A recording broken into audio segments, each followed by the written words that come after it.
Le cycle électoral entamé depuis quelques semaines en Afrique de l'Ouest se poursuit après la Guinée et la Côte d'Ivoire, où les deux chefs d'État entament chacun un troisième mandat dans une ambiance de contestation.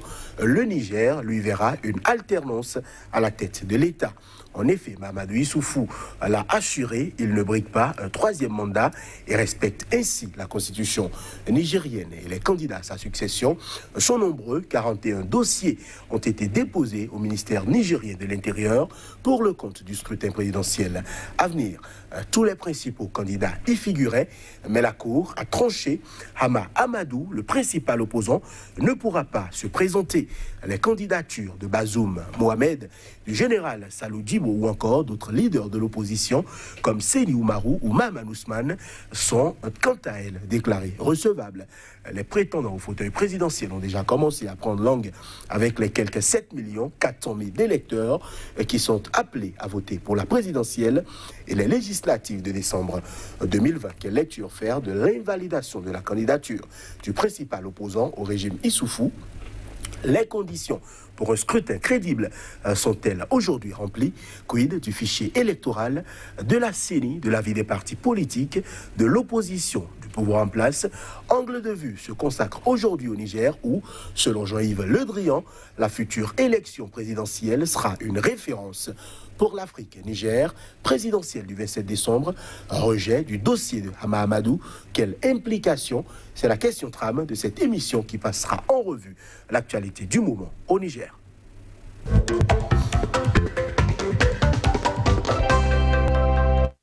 À nos côtés aujourd'hui, Lamine Sissé, bonjour. Bonjour Johannes. Vous êtes écrivain expert en communication politique. Face à vous, Dudon Lukosu, bonjour. Bonjour, monsieur Lamine. Grand militant des droits de l'homme, vous êtes panafricaniste, ancien secrétaire général de la CSA Bénin. Le principal opposant nigérien, Hama Amadou, ne pourra donc se présenter à la présidentielle du 27 décembre au Niger. Sa candidature a été rejetée vendredi dernier. Lamine Sissé, quelle est votre lecture de cette décision de la Cour constitutionnelle?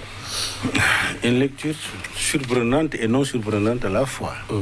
D'autant plus que c'est un long processus que l'État sous Youssoufou a enclenché contre l'opposant Amadou. D'ailleurs, qui à un temps T de l'histoire lui a permis d'être président de la République au Niger. Donc, Amadou en exil, qui est finalement revenu. Et quand nous avons vu que le peuple nigérien a déjà investi Amadou à travers sa tournée nationale, nous nous sommes dit qu'aucune constitution, aucune loi ne peut aller contre la volonté populaire. C'est pourquoi j'ai dit, c'est à la fois une surprise et c'est à la fois un non-événement, puisque c'était dans le processus. Alors, donc, je crois que cela dénote un peu de l'acharnement depuis le départ qui est fait pour empêcher un candidat qui est potentiellement populaire, qui peut, n'est-ce pas, parce que nous avons dit ici sur le plateau que tout le combat contre lui, c'est parce que c'est lui seul qui peut aller aux élections et battre le pouvoir en face. Alors, Hama Amadou a pu se qualifier pour le second tour de la présidentielle de 2016, malgré qu'il fut en prison. Il lui est reproché une affaire dans laquelle il a été condamné en 2017 à 1 an de prison dans une affaire de trafic de bébés et qu'il a toujours qualifié de politique, il faut le préciser. Quelle appréciation faites-vous de l'invalidation de sa candidature de Lukosu?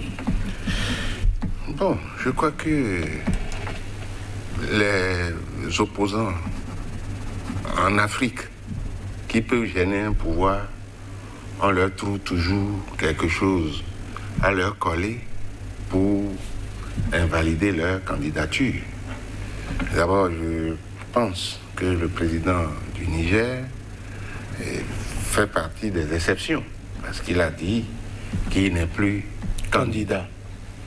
Alors, je voudrais quand même dire que ce n'est pas la population qui a coopté Amadou. Il a été retenu, plébiscité par le congrès de son parti. Tout à fait. Curieusement, il y a deux tendances. Et les deux tendances ont opté pour lui. Alors, maintenant, ce qu'on lui reproche fondamentalement, est-ce que c'est d'avoir soutenu le président Issoufou lors des élections de 2016, je crois, hein, de 2011. 2011.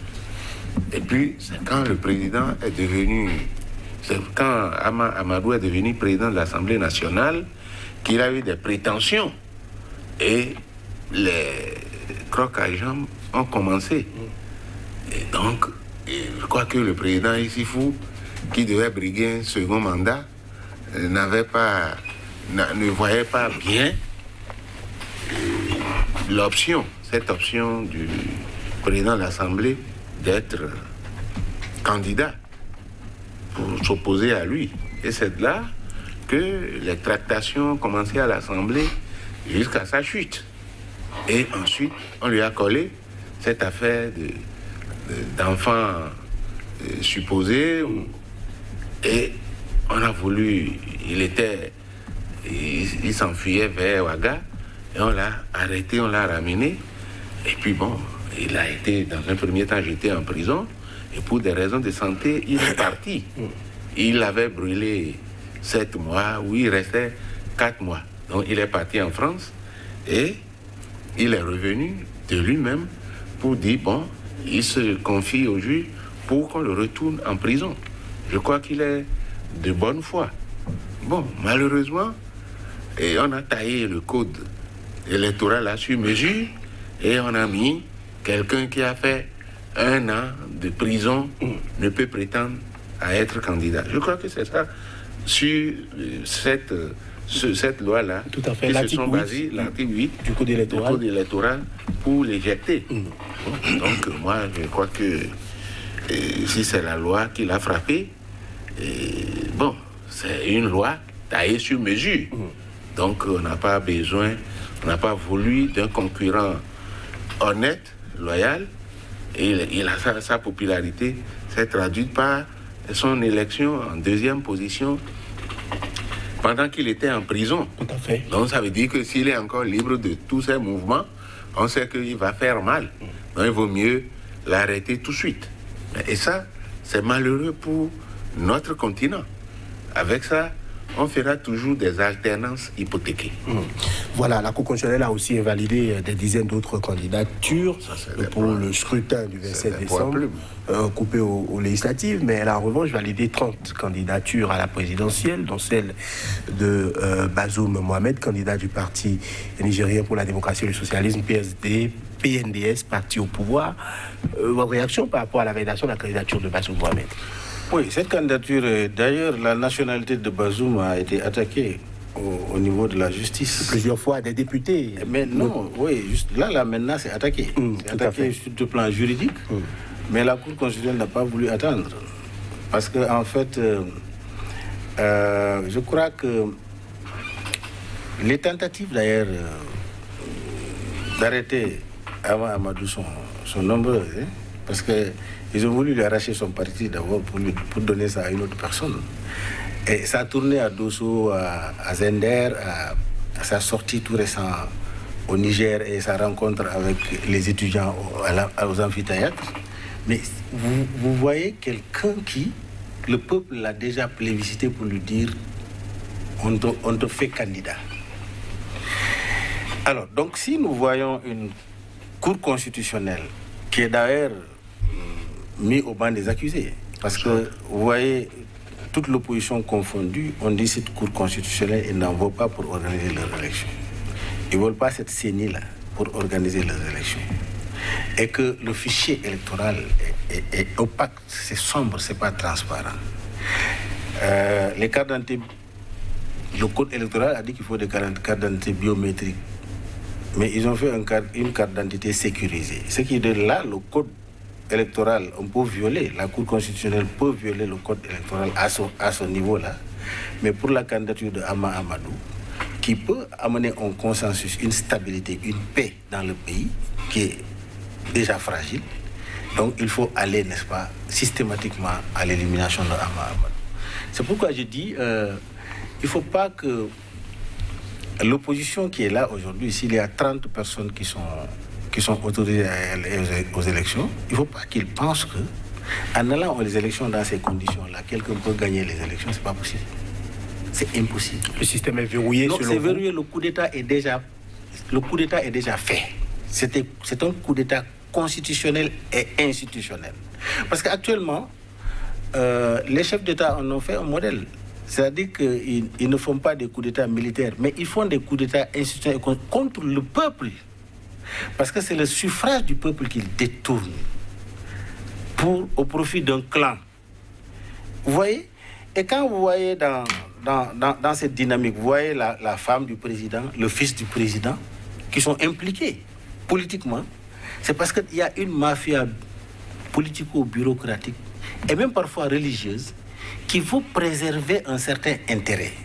C'est pourquoi, quand je dis, on me dit, oui, le président Youssoufou a dit qu'il ne va pas briguer. Mais il ne doit même pas faire cette déclaration-là. C'est un non-événement parce que la Constitution, clairement, ne peut pas lui permettre de faire un troisième mandat. Mais le fait de ne pas se présenter au troisième mandat, mais c'est le fait de créer les conditions d'une transparence électorale inclusive et apaisée. C'est ce que nous attendons. Mais ils ne sont pas dans cette dynamique et je pense que le Niger n'est pas sorti de l'ornière, parce que j'ai l'impression que le combat vient de commencer maintenant.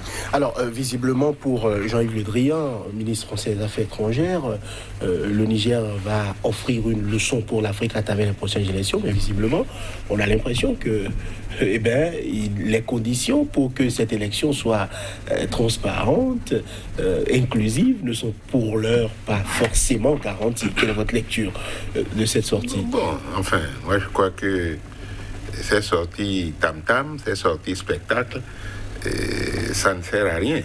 Donc, ce n'est pas parce que Le Drian a parlé que la démocratie est stable. Le Niger a été un pays instable pendant plusieurs années. Il y a eu des coups d'État sur coups d'État et on a tué même un chef d'État. Tout à fait. Alors, donc, et le fait même que le président, alors que constitutionnellement, il sait qu'il a fini son mandat, il n'a plus besoin de venir devant l'opinion pour dire qu'il n'est plus candidat. Ce n'est pas parce que le président, en exercice, a dit qu'il n'est plus candidat à un troisième mandat que cela doit se traduire par un exploit. Et le président, le ministre des Affaires étrangères, Yves Le Drian, ne peut pas se baser sur... Je ne sais pas quels sont les critères qui l'ont conduit à dire que le Niger doit être un modèle pour l'Afrique. Mais le Bénin aussi fut un modèle. Tout à fait. Et aujourd'hui, est-ce que nous allons encore dire que nous sommes un modèle? Donc, moi, je ne crois pas que le Niger puisse... parce qu'on veut faire une élection où c'est une quarantaine de candidatures et on fait des choses ciblées. On a dégagé celui qui peut être le candidat gênant et on a des sous-fifres pour accompagner Bazoum. Donc, quelle est la figure d'opposant crédible aujourd'hui parmi les candidats retenus? Un putschiste qui a pu ramener la paix, le général Salou Djibo. Voilà, dont la candidature a été retenue. Mais vous allez voir, au premier tour, quand Bazoum va sortir, vous allez voir les ralliements autour. Oui. Vous allez voir les ralliements autour de lui. Donc, ces gens-là, dont les candidatures sont retenues, bon, ne sont là seulement, c'est des paravents. Ils sont là pour valider quelque chose qui est déjà prémédité. Donc, comme il a dit, aujourd'hui, ce n'est plus des coups d'État militaires, mais c'est des coups d'État constitutionnels ou institutionnels. Et ça, c'est plus dangereux que les coups d'État militaires. Voilà. Alors, vous pensez effectivement que les conditions peut-être ne sont pas réunies pour aller à une élection inclusive, mais est-ce que visiblement il n'y a pas, je dirais, une surenchère de la part de l'opposition aussi, parce qu'on sait que l'opposition a boycotté la plupart des institutions en charge des élections, notamment la CENI, où l'opposition ne siège plus depuis des années, une CENI qui serait, je prends les précautions d'usage, on va dire comptabilisée à 100% de militants du parti au pouvoir et des partis satellites, donc au sein de la coalition qui dirige le Niger. Est-ce que dans ces conditions-là, on doit aller à des élections? Est-ce que dans ces conditions-là, il ne faut pas se réunir dans un cadre de concertation et créer réellement les conditions pour que les élections soient inclusives, libres et transparentes? Non, je crois que le jeu est biaisé au départ. C'est pourquoi je dis que le coup d'État est en cours. Le coup d'État, c'est pas contre Ama Amadou seulement.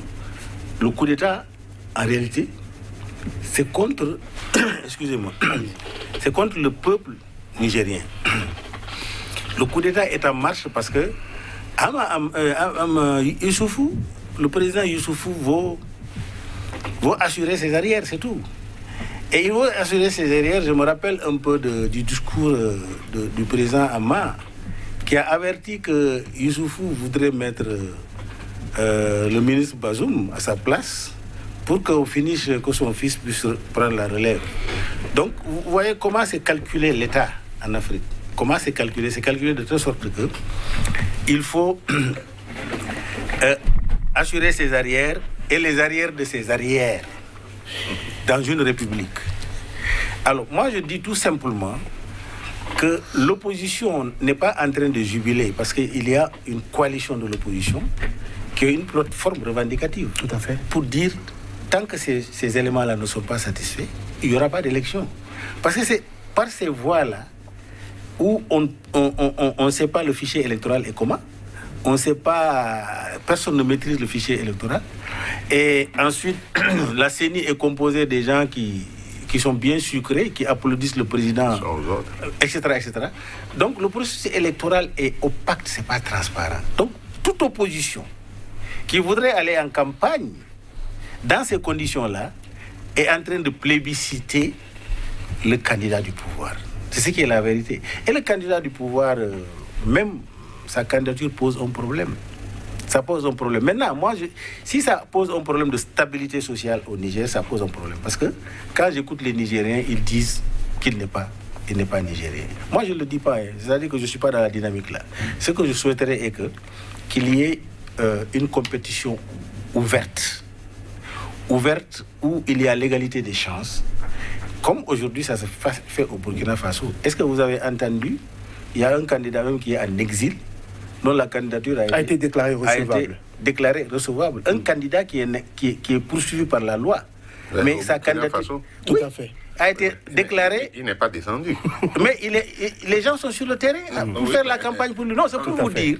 C'est pour dire tout simplement, c'est pour étayer les propos que je dis, pour dire tout simplement que au Burkina Faso, aucun candidat, j'ai écouté tout le monde, personne n'a dit le fichier n'est pas transparent, la loi, comment dirais-je, la CENI, je ne suis pas d'accord, etc. On doit donc travailler à créer les conditions. Ils ont c'est-à-dire que l'opposition est confiante que ça va bien se passer. Mais au Niger, l'opposition ne maîtrise rien du tout du fichier électoral. C'est Youssoufou et sa constitution. C'est sa constitution, hein. Et sa constitution, son CENI et ses juges qui sont en train de vouloir opérer un coup d'État et dire que je ne suis pas candidat à un troisième mandat. Alors quand je me rappelle de Jean-Luc Drion, là, Jean-Yves Le Drian, mais eux, c'est leur intérêt ils viennent au Niger pour leur intérêt. Ils veulent avoir au Niger quelqu'un qui ne se bat pas pour l'intérêt global du peuple nigérien et du peuple de l'Afrique de l'Ouest. Ils veulent avoir des gens qui soumettent les populations nigériennes et qui alimentent, qui nourrissent le peuple français. C'est pourquoi quand on te dit le sentiment anti-français, ce n'est pas le sentiment anti-français, c'est le sentiment anti-État français. L'État français est un État impérialiste jusqu'à présent, un État néocolonialiste qui impose dans nos pays, n'est-ce pas, des chefs d'État qui s'en foutent de l'intérêt général des populations. Sinon, Tu ne peux pas arriver dans un pays où il y a le terrorisme de gauche à droite. L'État nigérien est fragile parce que les hommes d'État, les hommes politiques sont divisés, les populations sont divisées. C'est un État qui est fragile. Un pays qui a toutes les richesses qu'il faut pour que les populations vivent bien, mais l'indice de pauvreté au Niger, c'est exponentiel. Donc, dans cette situation-là, le fait de vouloir organiser un hold-up électoral, c'est de vouloir créer les conditions de tension. Quand tu viens, au lieu de voir le processus électoral, donner du conseil à ton gouverneur, qui est Mamadou Youssoufou, de lui donner des conseils pour lui dire, attention, c'est dangereux ce que vous faites. Youssoufou Mamadou est un chef d'État, on ne va pas le traiter de gouverneur. Non, nous avons que des gouverneurs dans nos États, les États francophones là. Nous avons que des gouverneurs de la France. On n'a pas de chef d'État. Nous n'avons que des gouverneurs de la France. Dieudonné Lokossou, le fils du chef de l'État nigérien est effectivement intronisé directeur de campagne du candidat Bazoum Mohamed. Il était également directeur adjoint de cabinet à la présidence de la République. Est-ce qu'on doit forcément faire le débat sur ce terrain-là? La compétence peut être appelée, même si elle est de votre sang, de votre famille. Non, mais ce qui est curieux, c'est toujours les enfants des chefs d'État qui sont compétents. Non, pas toujours, mais aussi. La plupart du temps. Bon, on dit, bon, mais s'il remplit les conditions... Bon, pourquoi ne pas le faire? C'est ce qu'on dit. Mais est-ce que sur 7 millions de candidats, bon, c'est vrai, l'analphabétisme est consacré, on est 10% peut-être d'intellectuels à parler, à comprendre, à saisir la langue de Molière.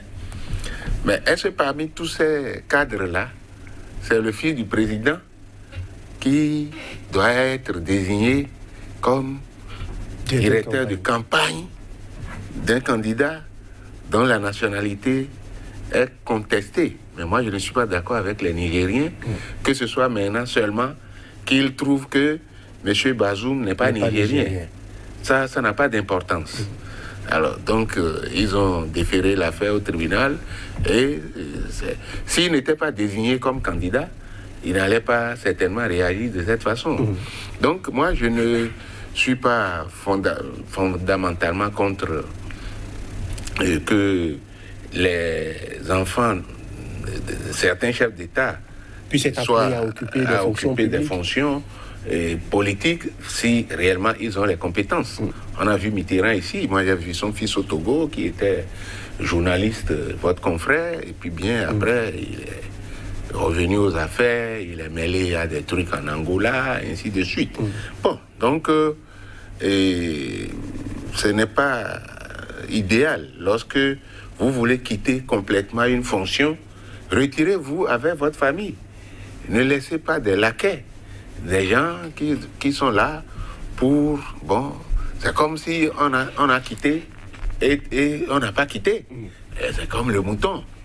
On vous donne ça et on continue par tirer la corde. Alors, donc, moi, je pense que ça aussi, c'est un piège. Le Bazoum, là, s'il était réellement indépendant, moi, je ne vais pas parler de Pantin, il n'allait pas accepter ça.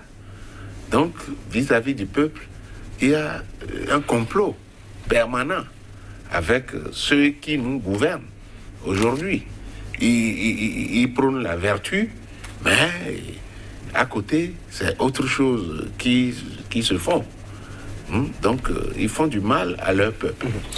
Alors, parmi les candidats en liste, on compte également le général Salou Djibo. Vous en parliez, avec chef de la junte militaire au pouvoir de février 2010 à avril 2011. Il a été investi par le parti Paix, Justice, Progrès, PJP. Des chances pour lui Bon, je crois que du point de vue popularité, il a beaucoup de travail à faire sur le terrain. Tu sais, Salou Djibo face à Bazoum, il n'y a pas match. OK? Parce qu'en fait, ils ont l'appareil d'État. Le PNDS a quand même un maillage territorial. C'est ça, parce qu'ils ont l'appareil d'État, ils ont tous les moyens d'État qu'ils utilisent. Ils sont, par les détournements des derniers... Tu sais, c'est grave, quoi.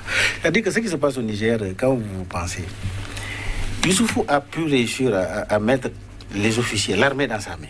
Parce que tu vois, la corruption qui s'est faite là, les détournements des derniers publics, là, les officiers, beaucoup d'officiers là sont leur intégrité tient de la main de Youssouf, qui les protège. Mais ils sont forcément avec Youssouf. Vous voyez, tu tiens toutes les institutions, tu tiens l'armée, tu as l'avion, tu as tous les éléments à ta disposition. Et ensuite, tu mets ton fils à côté du parti au pouvoir. Parce qu'en fait, c'est comme si c'était un parti État, quoi. Tu mets ton fils et tu lui dis, bon, tu dis aux populations, mon fils est dedans et moi je suis avec le monsieur là. Donc il va faire coûte que coûte pour élire cela. Que vaille que vaille. Maintenant, c'est pourquoi j'ai dit Salih Djibou. L'opposition a intérêt à avoir une coalition, c'est-à-dire qu'une coalition forte. Vous pensez que ça arrange Salih Djibou aujourd'hui de rejoindre l'opposition?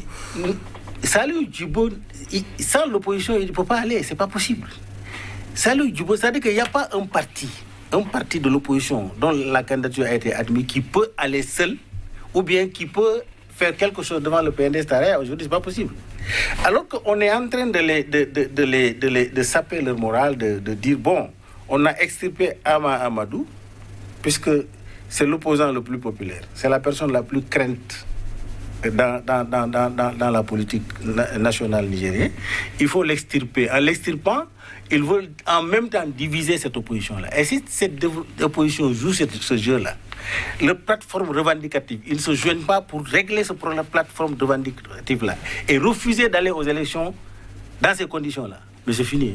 Le coup d'État est déjà inconsommé selon vous. Déjà. Alors, il y a quand même des candidats, dont le haut représentant du chef de l'État, Seni Oumarou, qui est quand même un des candidats à ce scrutin-là. Aussi, l'homme a, on va dire, participé à la gouvernance du président nigérien, mais aujourd'hui, il s'avance comme l'un des poids lourds de l'opposition à ce scrutin-là. Est-ce que, selon vous, l'opposition doit aller à ce scrutin ou sinon, comme le demande peut-être Lamine Cissé, d'avoir une plateforme revendicative commune pour demander à ce que les choses soient changées avant d'aller à cette élection?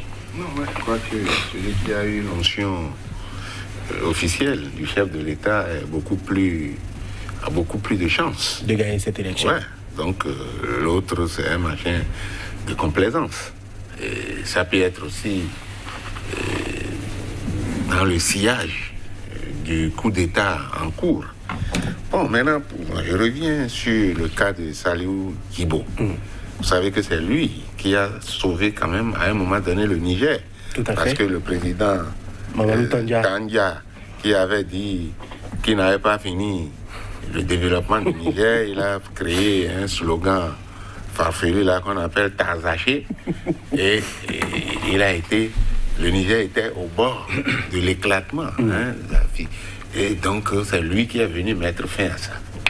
Et c'est après ce coup de force que le président Issifou a pu se faire réélire. Tout à fait. Non pas peut-être que c'est le malheur à ceux qui viennent porter main forte aux candidats en vue et qui sont finalement martyrisés. Donc aujourd'hui, on a vu le sort réservé à Chola. Heureusement que lui, on n'a pas trouvé des artifices pour le retourner 20 ans. Il n'a pas eu ça. Sinon, bon, il n'allait pas oser être candidat. Alors, donc, si les institutions, comme d'habitude, en Afrique, sont aux mains des tenants du pouvoir, les chances de ceux qui gravitent autour du candidat principal sont minces.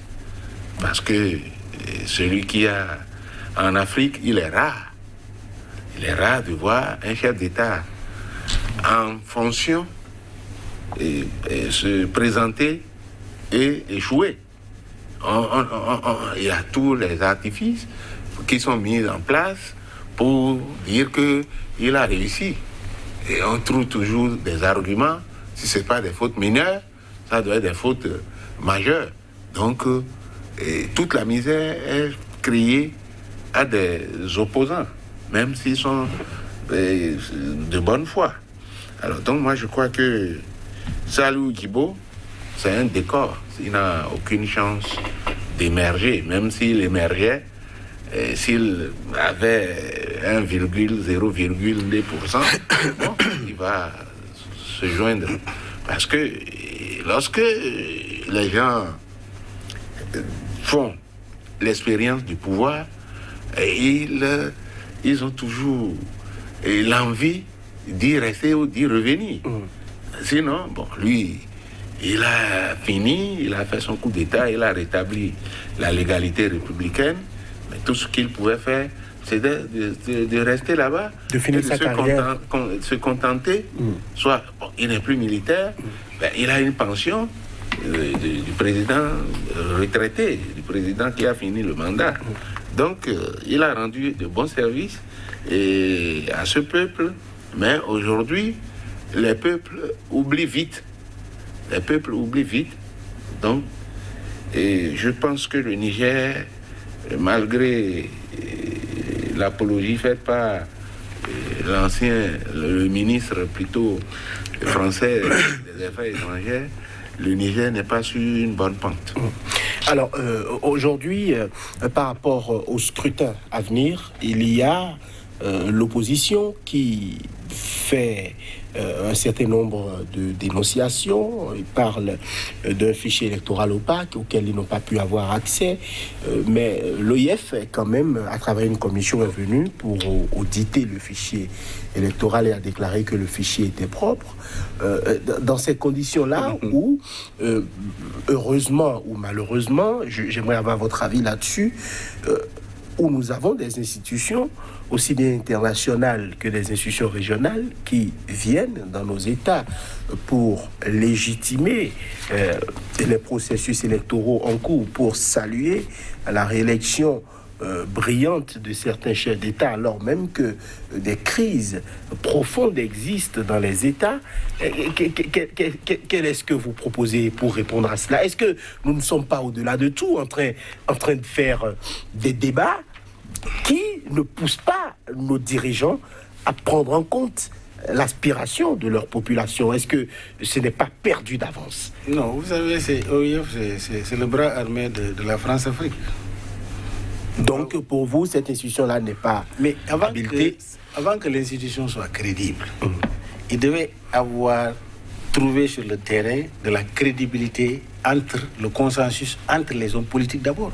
L'OIF, sa préoccupation fondamentale en venant dans le pays, c'est de voir est-ce que l'opposition et le pouvoir s'entendent. Il y a un consensus autour du fichier avant qu'il ne se mette, lui, effectivement, le consensus n'existe pas. Mais si ça n'existe pas, lui, il n'a pas à créer le consensus.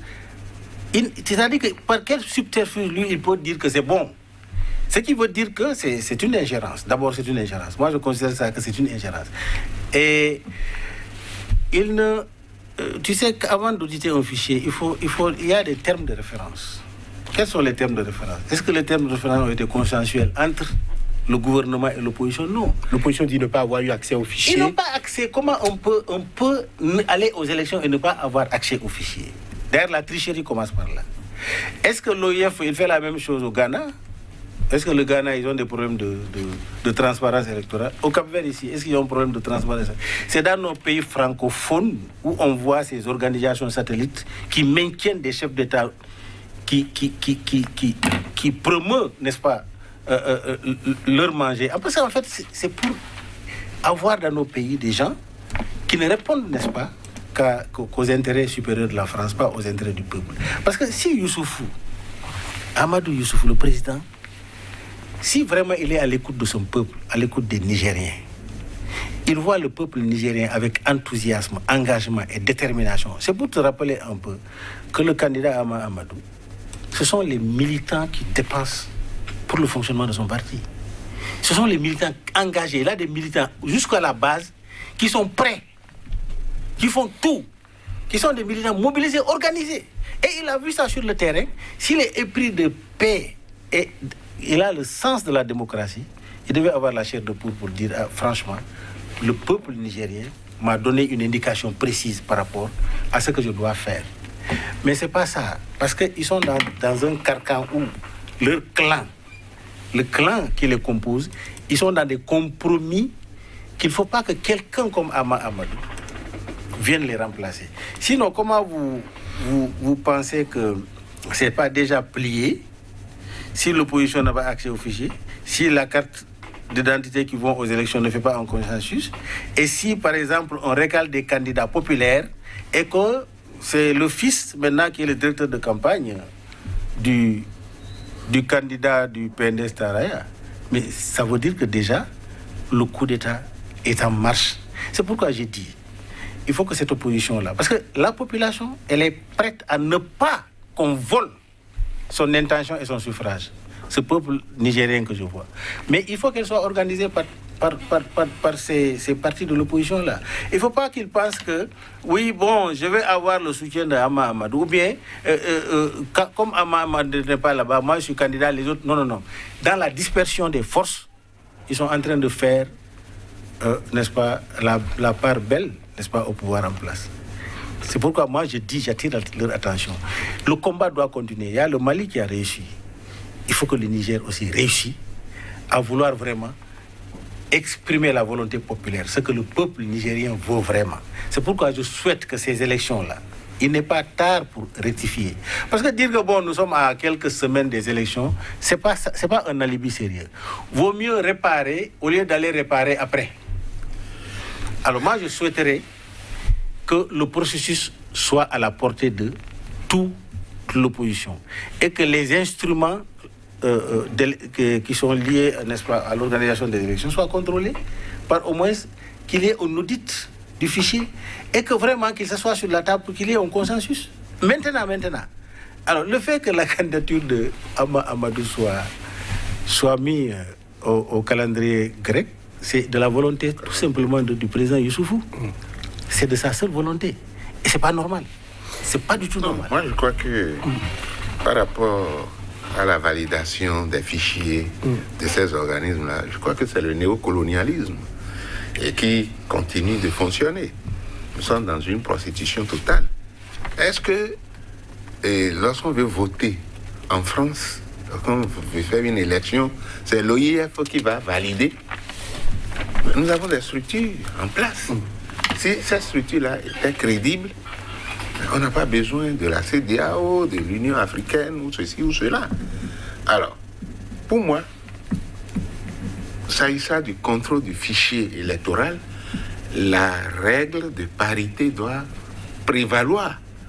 Mais s'il n'y a pas la parité, si l'opposition n'a pas accès au fichier, et on fait des choses en catimini, et surtout nuitamment, comme on le dirait l'autre, eh bien, mais on ne peut pas se baser sur ça pour dire que les élections sont crédibles.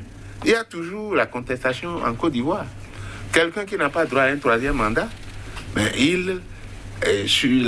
à la suite du décès d'un candidat que lui-même il a choisi, eh bien, et il se porte candidat, et c'est la CEDEAO, l'Union africaine, et puis bon, qui disent que... Le président français aussi le président français, qui l'a attendu, par hypocrisie politique, il a attendu que des gens...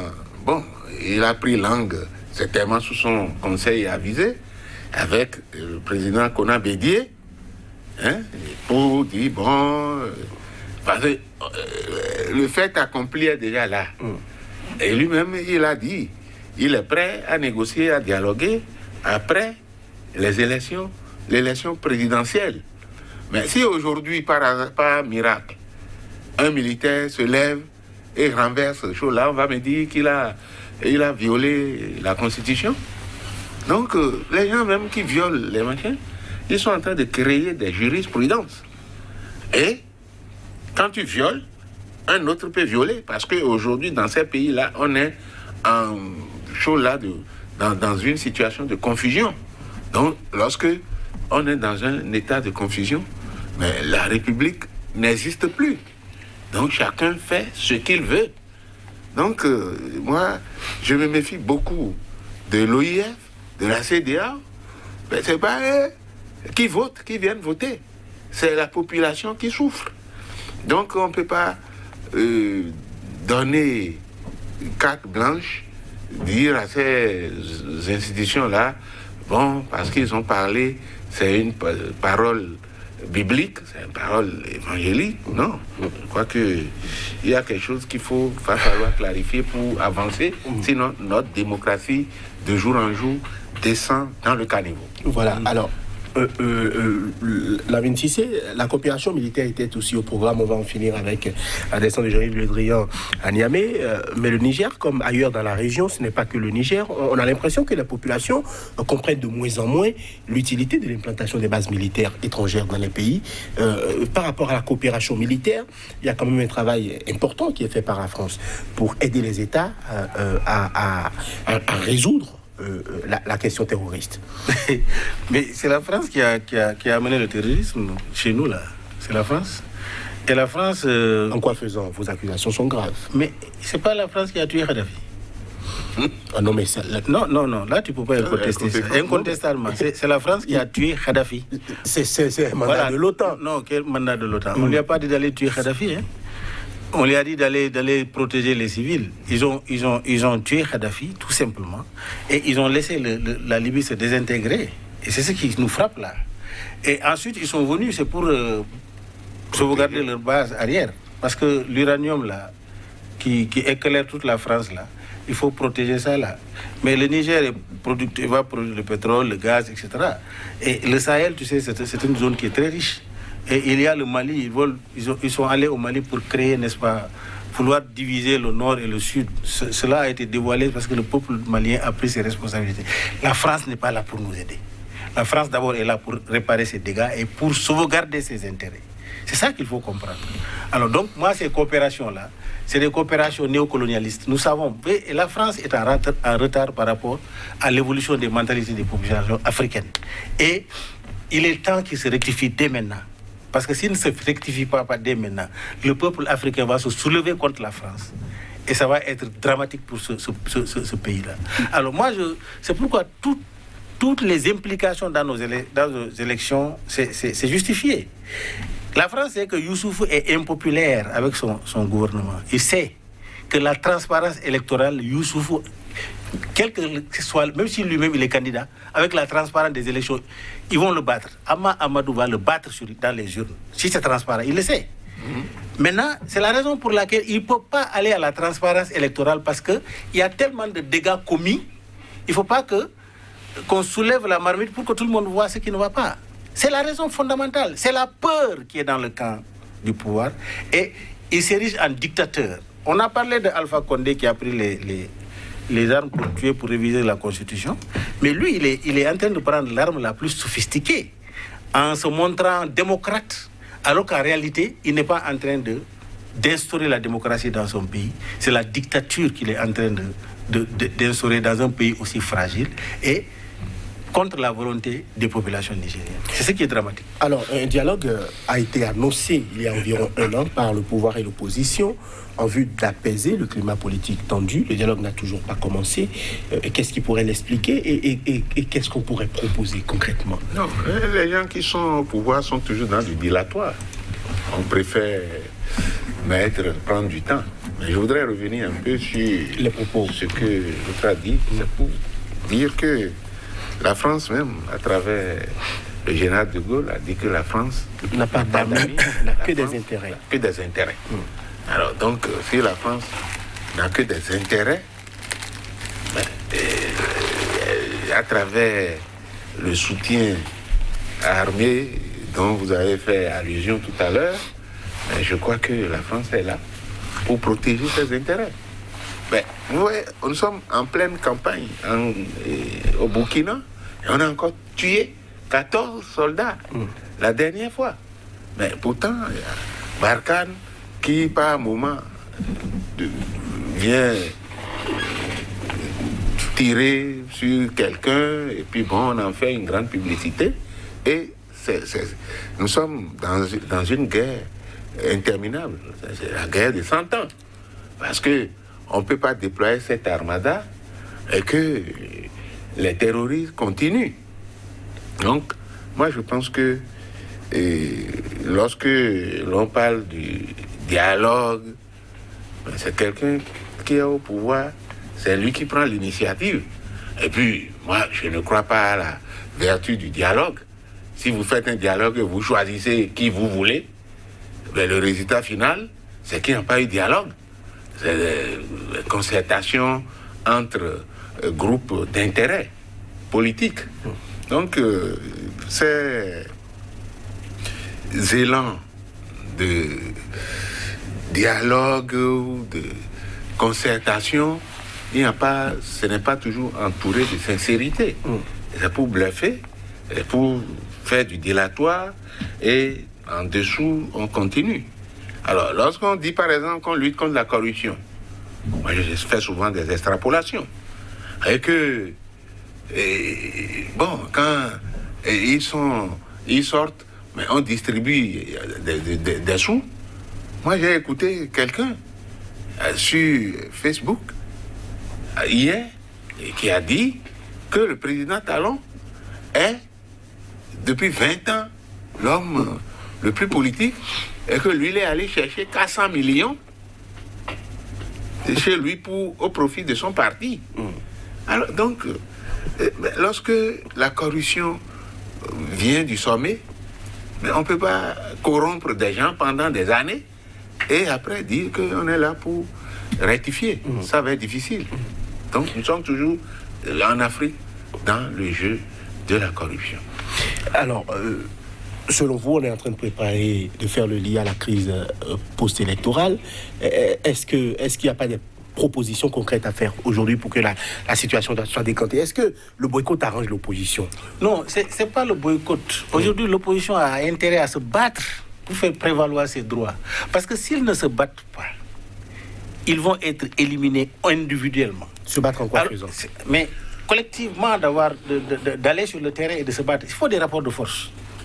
Parce qu'un pouvoir qui veut dicter sa loi, qui est anticonstitutionnel, mais il faut aller au bout de son combat. Parce que le peuple est avec l'opposition. Les rapports de force peuvent encore faire bouger les lignes, selon vous? Mais c'est les rapports de force qui vont faire bouger les lignes. Parce que le monsieur, il est dans son tour, dans son palais, il est entouré des militaires, il est le plus sécurisé des citoyens, et il fait sa loi. On te donne l'avion présidentiel, on te donne tout notre argent, on te donne tout ce qu'il faut. Au lieu de travailler pour l'intérêt supérieur de la nation, tu travailles pour ton intérêt personnel. Je crois que face à la dictature, il faut que la désobéissance civile face à la dictature.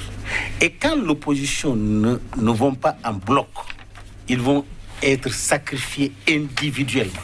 C'est ce qui se passe. Le tableau qui se présente aujourd'hui. Si l'opposition ne se donne pas la main aujourd'hui, tout de suite, et se mettre au boulot pour montrer à Youssoufou qu'on ne peut pas organiser des élections en catimini et donner le résultat à qui on veut. Si ça ne se fait pas, ça veut dire qu'ils vont s'éliminer individuellement. Parce que ce qui est arrivé à Hama Amadou là, il ne faut pas que l'opposition pense que c'est très bien. Alors pour eux, ils vont être éliminés individuellement sur le terrain parce qu'il n'y aura pas de campagne, il n'y aura pas d'élection, ce serait un hold-up électoral. La désobéissance civile, une stratégie? Ah oui, mais ça marche toujours. Hein. C'est lorsque tous les canaux de la démocratie sont bouchés, mais c'est la rue qui prend le relais. Donc, ce n'est pas... C'est ça. L'exemple, il y en a un peu partout. Le président, c'est au Pérou, quelque part là, intérimaire a démissionné face à la pression populaire. Donc, la pression populaire, c'est un vote. On n'a pas besoin d'aller forcément dans les urnes. Donc, la rue peut régler certains problèmes de la République, surtout lorsque on nous conduit vers l'abîme. Parce que ce qui s'est passé en Côte d'Ivoire, où on a tué à peu près 87 personnes, on a brûlé des maisons, tout ça, pour la survie politique d'un seul homme au détriment de la grande masse. Mais ça pose un problème de conscience. Donc on ne peut pas encourager ces genres de choses dans nos républiques. Sinon on va parler de république bananière. Et puis, bon, la démocratie quand même, c'est la chose la plus transparente si on a la bonne volonté. Et l'alternance au pouvoir, ça donne beaucoup plus de crédibilité à la démocratie. Mais lorsqu'on cherche des subterfuges pour s'accrocher ou bon, réunir des gens dans une petite salle. Ben, j'ai écouté hier, à partir d'hier, on a réuni quelqu'un, enfin, c'est chez nous ici, à Kandi, on a dit qu'on va donner c'est le billet quand vous dites ça, on va donner aux démocrates le récépissé. Mais il y avait, c'était des gens de UP et des choses là qui étaient dans la salle, mais ils ont commencé par applaudir. Et les gens ont dit, mais ils applaudissent pour qui? Bon, comme vous voyez, les anomalies. Donc, lorsque la démocratie est piégée par les gouvernants, mais c'est un danger public. Donc, la désobéissance civile, c'est prescrit dans certaines constitutions. Et la constitution de 1990, ici, qui a été échangée la nuit, ce que l'autre appelle constitution Zamenou. Bon, donc, a dit ça. Donc, on ne peut pas laisser un individu sacrifier, martyriser tout un peuple. Non. Je crois que lui, il épargne son ami Alpha Condé, c'est Côte d'Ivoire. Alpha Condé, c'est pire. Lamine Cissé, j'aimerais vous demander, est-ce que, selon vous, la démocratie reste toujours d'actualité? Est-ce que c'est un mode de gouvernance que nous ne devrions pas revoir au vu de, on va dire, de toutes les difficultés que certains pays ont actuellement avec ce mode de gouvernance-là? Allez-y. C'est ce que j'ai dit. J'ai dit la démocratie que nous avons, cette démocratie copiée française, est une démocratie conventionnelle. Elle n'est pas une démocratie qui nous appartient, elle n'est pas populaire. Parce qu'en fait, c'est une minorité qui gagne. J'ai fait la démonstration pour dire, on dit sur le fichier électoral, il y a 4 millions. Il y a 30 candidats. Celui qui devient président, peut-être il a eu 1,5 million ou 2,5 millions de votants. OK? Alors que dans le pays, on est à 15 millions de personnes. Ce qui veut dire qu'il y a une minorité d'ailleurs qui est inscrite sur la liste électorale. Conventionnellement, on dit tu es le président de ceux qui ont voté pour toi et ceux qui n'ont pas voté pour toi et ceux qui n'ont pas du tout voté. Donc c'est une démocratie conventionnelle. Nous devons voir le type de notre démocratie. Et cette démocratie est élitiste. Ce sont les élites qui s'accaparent de la démocratie. C'est ce qu'on appelle le marché électoral, c'est les populations qu'on embarque pour aller voter. Mais même si la population a fait son choix, je prends le cas du Niger par exemple, la population, quand aujourd'hui l'élection est transparente, Ama Amadou, il passe. C'est incontestable, ils le savent, parce que c'est la volonté populaire.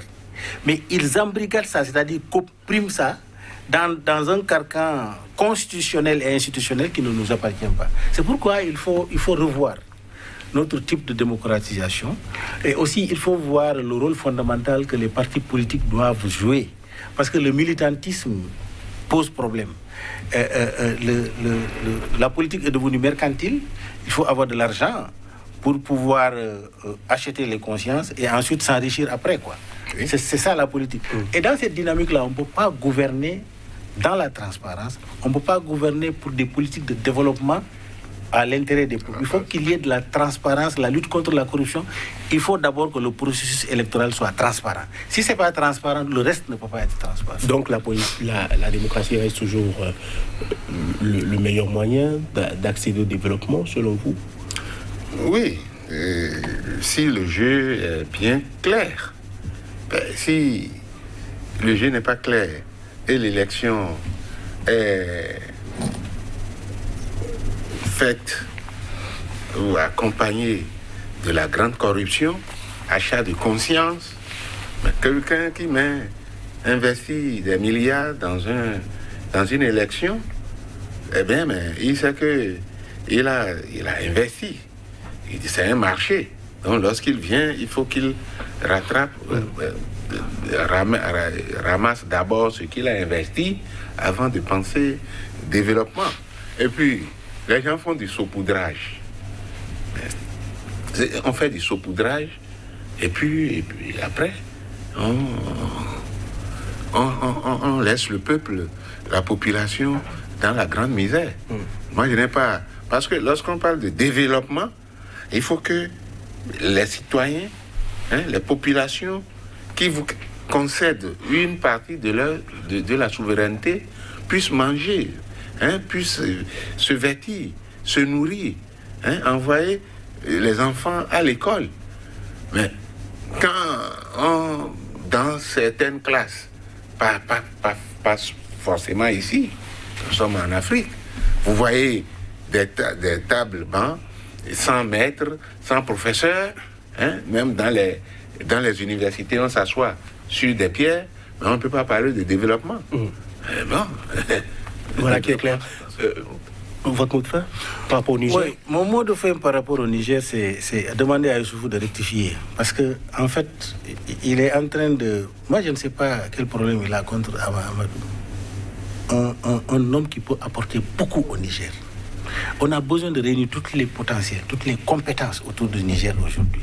Si tant est que c'est le développement du Niger qui compte, je crois que Amadou doit pouvoir apporter beaucoup, non seulement en termes de stabilité et de paix, mais en termes de développement, parce qu'en fait, c'est un homme d'État redoutablement expérimenté, qui a une vision progressiste et qui veut aider le Niger à aller de l'avant. Je crois qu'il devait tendre la main, au lieu de créer des animosités, tendre la main à toute l'opposition, lui-même, dans son palais.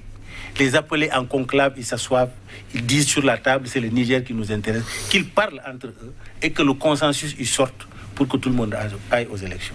Un conseil à l'endroit du chef de l'État nigérien, par exemple? Je crois qu'il a été membre de la FIANF. Donc, la FIANF, c'est le vivier politique qui a fait placer beaucoup de chefs d'État, comme celui de la Guinée aujourd'hui qui nous déçoit. Donc, je crois qu'il n'a qu'à faire un retour en arrière, un retour sur ses convictions politiques et faire tout pour que le Niger ne tombe pas dans les errements que nous voyons un peu partout en Afrique. Voilà votre avis. C'était donc une invite à plus de transparence, une invite à la paix, une invite aux concessions, une invite aux discussions et une invite à toute la classe politique nigérienne pour que les conditions soient créées afin que l'alternance ait lieu dans la paix, dans la concorde républicaine. Vous êtes Julian Lokossou, panafricaniste, ancien secrétaire général de la CSA à Bénin. Face à vous aujourd'hui, il y avait Lamine Cissé, écrivain expert en communication politique. Messieurs, merci d'avoir suivi. À demain pour un autre numéro de votre émission. Merci.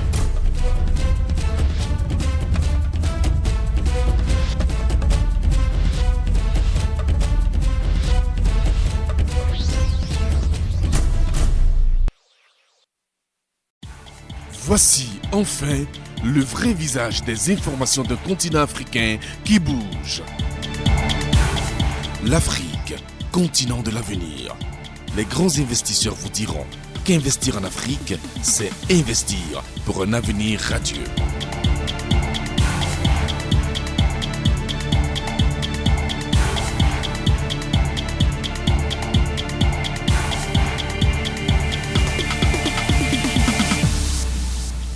Sika, c'est la nouvelle chaîne de télévision exclusivement consacrée à l'actualité socio-économique, toutes les 30 minutes en Afrique.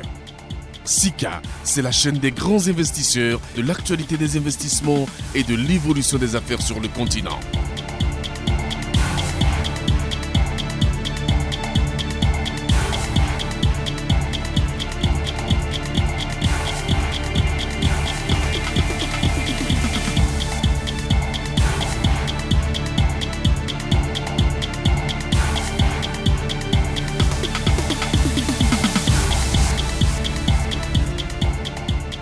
Le seul choix, la seule chaîne pour rester connecté à l'Afrique qui bouge.